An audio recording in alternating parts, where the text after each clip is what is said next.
Tavares Villalobos. Gracias, José Luis Mendoza y Cervantes, distinguido coordinador del gobierno de la mañana en esta Z101.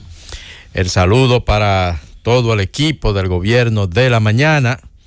El saludo para todo el país de aquí y el país de allá. A propósito del país de allá, le quiero hacer hoy un llamado a nuestros amigos de la diáspora, Estados Unidos, Europa y donde quiera que viva un dominicano. La Junta Central Electoral ha iniciado con mucho tiempo una campaña de empadronamiento de los dominicanos que viven en el exterior para que participen de las próximas elecciones generales de este país. ¿Por qué le digo que les quiero hacer el llamado? Yo sé que ellos nos escuchan mucho. Yo creo que se está iniciando esta labor con mucho tiempo para que nadie luego pueda alegar ignorancia y pueda alegar improvisación. El pasado proceso electoral dejó un resultado en términos de la participación de la diáspora muy lamentable. Claro, en eso tuvo mucha culpa la Junta porque perdió demasiado tiempo para tomar las decisiones que había que tomar con respecto al voto en el exterior. Y al final hubo que improvisar muchas cosas y pasaron eventos traumáticos, le cerraron la cuenta a la Junta, sobre todo en Estados Unidos, la cuenta de banco, porque había un desorden ahí y hubo que a última hora tomar algunas decisiones y eso definitivamente influyó en una participación muy baja de los dominicanos en el exterior, sobre todo los residentes en Estados Unidos, a tal punto que prácticamente nadie votó en el exterior. Pero hay que considerar que se está en medio de la pandemia y que también hubo problemas al identificar los locales en los que se iban a celebrar esas votaciones. Sí, pero básicamente hubo desidia por parte de los dominicanos en el exterior, porque tú podrías justificar lo de la pandemia para decir que nada más votó un 40%, o votó un 35%, un 50%. La realidad es que no pasó del 20% la votación y yo creo que estoy siendo bastante considerado con eso. Y ahí para montar las elecciones en el exterior se hace una gran inversión y un gran esfuerzo. Entonces, esta vez la actual Junta Central Electoral está actuando con suficiente tiempo y ya se han trasladado en varias ocasiones, sobre todo a Estados Unidos, a corregir las probables dificultades que se encuentren allí y a asegurarse de que se va a hacer un montaje propio de las próximas elecciones también en el exterior. Entonces, se ha iniciado una campaña de orientación y de llamado a los dominicanos en el exterior para que se empadronen con tiempo, para que puedan votar en las elecciones. Y yo creo que eso es importante, porque luego nadie podrá tener razón para decir no voté porque se tardaron con tal proceso, porque llegaron tarde o por cualquier otra razón. Ahora tendrán toda la posibilidad de hacerlo, porque con tiempo se están corrigiendo y se está actuando para evitar cualquier tipo de contratiempo. Pero sobre todo la labor de empadronamiento, que es lo principal, porque lógicamente para usted poder votar tiene que empadronarse. Entonces, el llamado para que acudan a las diferentes oficinas de la Junta en Estados Unidos, en todas las oficinas que tiene la Junta en Estados Unidos, en Europa, en cualquier lugar, para que se registren y tengan un derecho que se les da y se les garantiza a ellos, a los dominicanos en el exterior, porque se lo han ganado.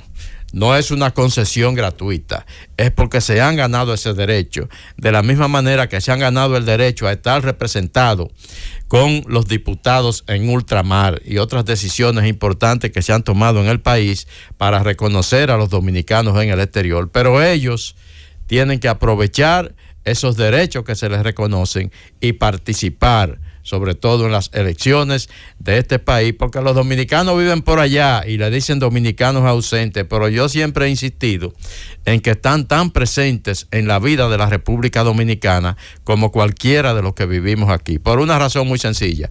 Cada minuto de cada día están pensando en su país, están pensando en sus familias aquí, y todos los viernes cuando reciben su cheque van a la agencia de envío a enviar sus remesas a la República Dominicana. Entonces, todo lo que se les reconozca y todo lo que se les facilite a los dominicanos en el exterior es un derecho legítimamente ganado, pero tienen que aprovecharlo definitivamente. Por otro lado, me quiero referir a la visita que inició ayer a Canadá el Papa Francisco. Esta es una visita sumamente importante, que había sido esperada por décadas y que había sido un reclamo de décadas por parte de las naciones originarias de los indígenas canadienses, que les reclamaban a la iglesia pedir perdón por lo que se ha denominado como un genocidio cultural en Canadá. Y paso a leer de manera textual por qué el Papa Francisco está hoy en Canadá cumpliendo con una misión que es básicamente pedir perdón a los indígenas originarios de ese país por ese denominado genocidio cultural que han concluido, en lo que han concluido las comisiones de investigación que se han creado para aclarar todo aquello que significó el hecho de que miles y miles, cientos de miles de niños indígenas fueran llevados a escuelas, a internados católicos para supuestamente educarlos, pero en realidad se trataba totalmente de una cosa muy diferente, a tal punto que muchos jamás volvieron a sus hogares y su familia jamás volvió a saber de ello. ¿Qué dice la comisión investigadora que se creó para aclarar esta situación de los niños indígenas canadienses?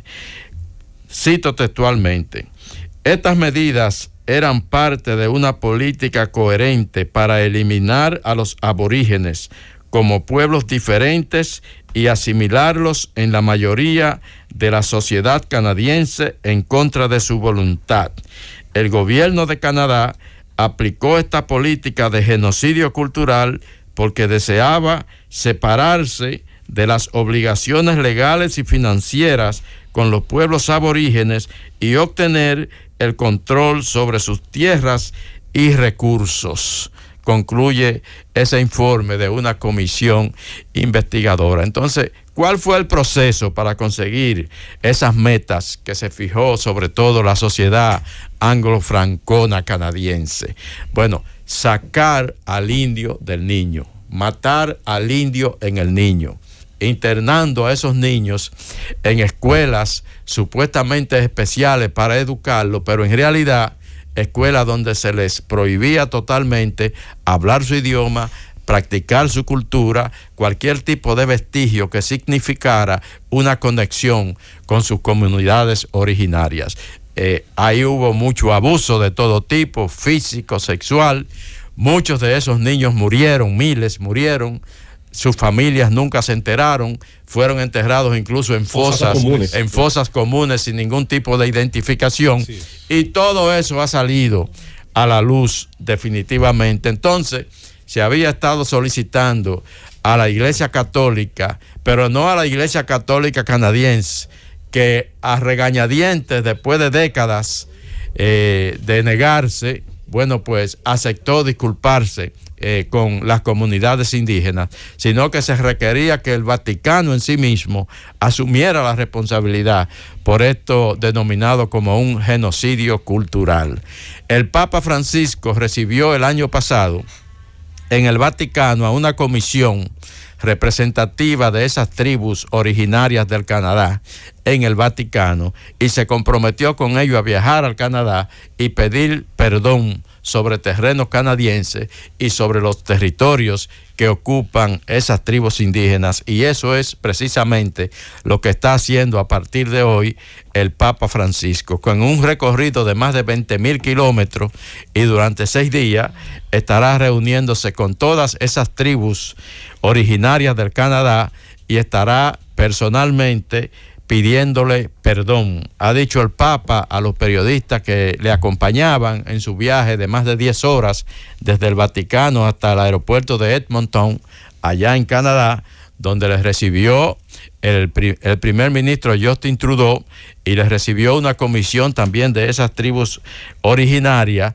El Papa dijo que iba en un viaje de penitencia a Canadá con el propósito específico de pedir perdón por los genocidios en lo que estuvo directamente vinculada la Iglesia Católica en ese país. Entonces, está cumpliendo el Vaticano, y yo creo que el Papa Francisco, que es un hombre que ha querido cambiar mucho las cosas en la Iglesia Católica, era el único que podía acceder a ese tipo de exigencias que se le hacían, porque no es de ahora que los indígenas del Canadá vienen solicitando, vienen exigiendo de la Iglesia Católica una disculpa por esos genocidios. Sin embargo, nadie en la Iglesia Católica había querido asumir esa responsabilidad. Entonces hay que darle seguimiento al Papa durante estos días que va a permanecer allá en Canadá. Por otro lado, José Luis, me quiero referir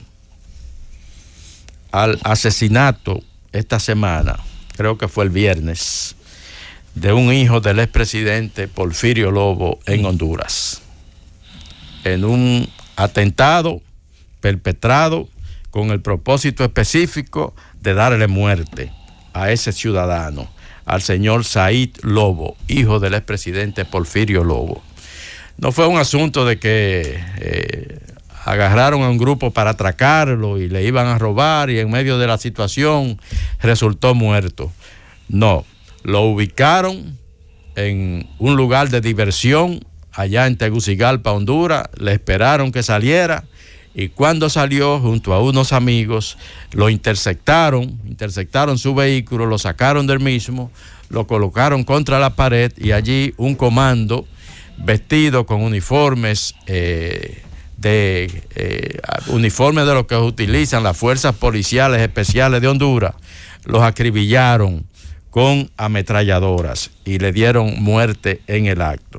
Entonces, ¿qué se estima que pasó ahí realmente? ¿Por qué esta muerte? Dicen los organismos investigativos de la policía hondureña que todo esto tiene que ver con el interés de políticos ligados al expresidente Juan Orlando Hernández, acusado de narcotráfico y extraditado y preso hoy en Estados Unidos, donde enfrenta cargos de narcotráfico, que políticos vinculados a él habrían ordenado el asesinato del hijo del expresidente Porfirio Lobo para mandar un mensaje de amenaza a quienes en Honduras pudieran intentar declarar en contra del expresidente Juan Orlando Hernández en el juicio que se le ventila en Estados Unidos por narcotráfico.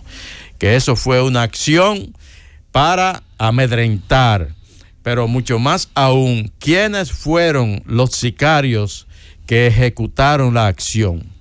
Dice el informe de la policía que se trata de sicarios de las Maras Salvatruchas, esa organización criminal que abunda en toda Centroamérica, con excepción de algunos países donde no tienen una presencia muy, como es el caso de Panamá, como es el caso de Costa Rica, pero en lo que se refiere a Honduras, a El Salvador y a Guatemala, tienen una gran presencia. Entonces, habrían sido sicarios de la Mara Salvatrucha, los que habrían sido contratados por unos $200,000 para ejecutar al hijo de Porfirio Lobo. Porfirio Lobo, a quien, a propósito, también las investigaciones de los organismos de justicia estadounidenses vinculan con el narcotráfico y lo acusan en el pasado, durante su presidencia, de haber recibido sobornos del narcotráfico allá en Honduras. Hay que recordar que Porfirio Lobo fue el presidente